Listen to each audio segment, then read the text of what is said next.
In November of 1993, I found myself reflecting deeply on life, an experience that began on an ordinary day, which turned extraordinary in the blink of an eye. Growing up in Little Rock, Arkansas, the air always seemed to hang heavy with the sounds of church bells on every Sunday morning, mingling with the laughter of children on lazy afternoons. Yet, faith was not something I was deeply familiar with, nor was it a part of my regular routine.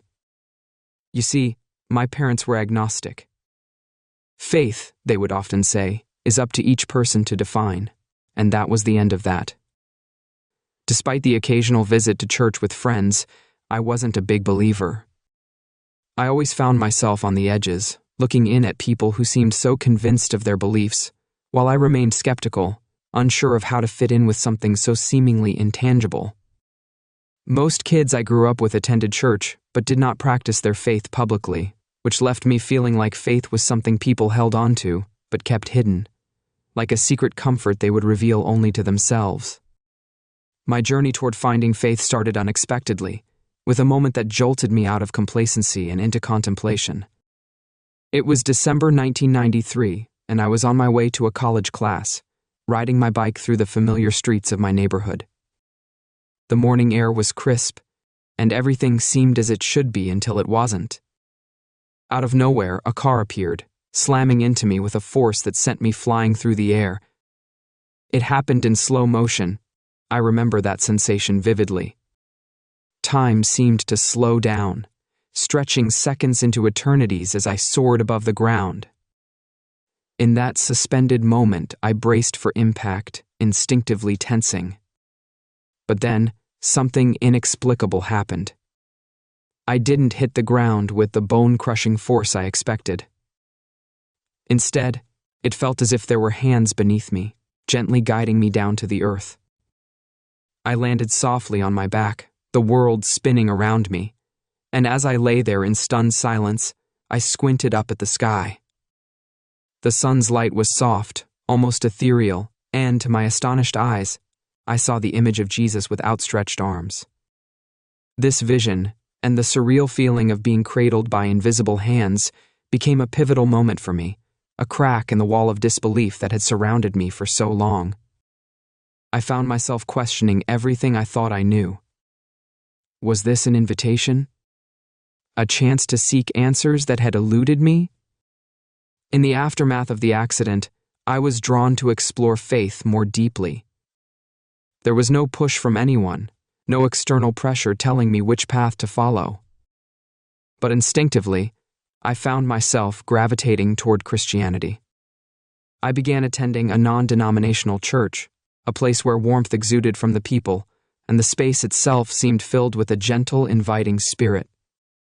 In those days of searching, I felt a calm embrace that cradled my uncertainty, wrapping me in a sense of belonging I hadn't anticipated. The sermons stirred something within me, igniting a curiosity that had long lain dormant. At home, I delved into reading various religious texts, the Bible included. Each page turned revealed snippets of wisdom that resonated with a truth I had begun to feel in my core. Among those words, I found authenticity that spoke to me as nothing had before. In the quiet of my dreams, I was visited again and again by the memory of the accident.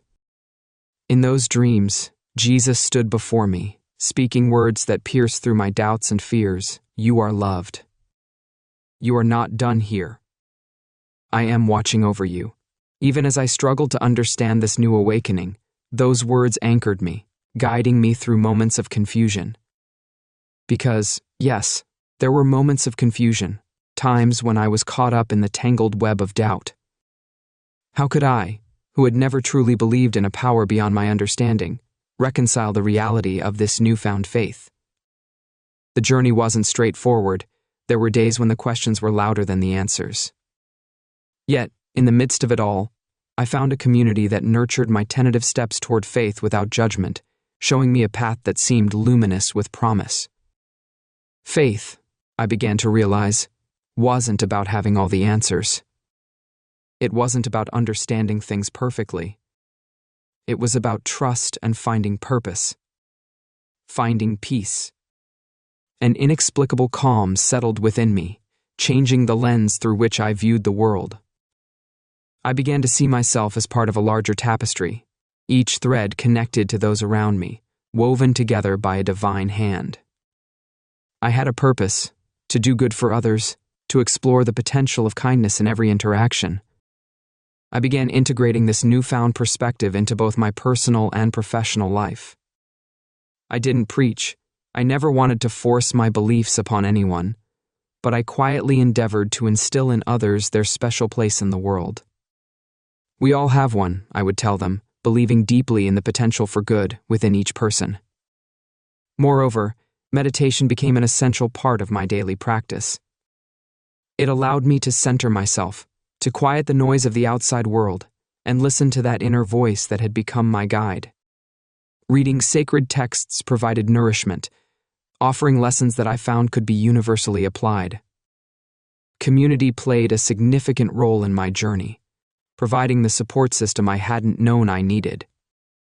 In the sharing of stories, in the warmth of human connection, I found reassurance and strength. The embrace of those who walked with me reaffirmed my path when I doubted it most. Faith, to me, means connection. This connection resonated with a profound depth in my soul, shifting the way I saw life and the world. I began to believe that all people, regardless of their specific faith or beliefs, shared a common cause: to lift each other up, to be beacons of light in the darkness that sometimes enveloped us. Finding faith changed my perspective, gifting me with a lens of hope, promising that no matter how bleak things might seem, it will all work out. To anyone at the beginning of their faith journey, my advice is simple: listen to your inner voice. It has wisdom that cannot be found anywhere else.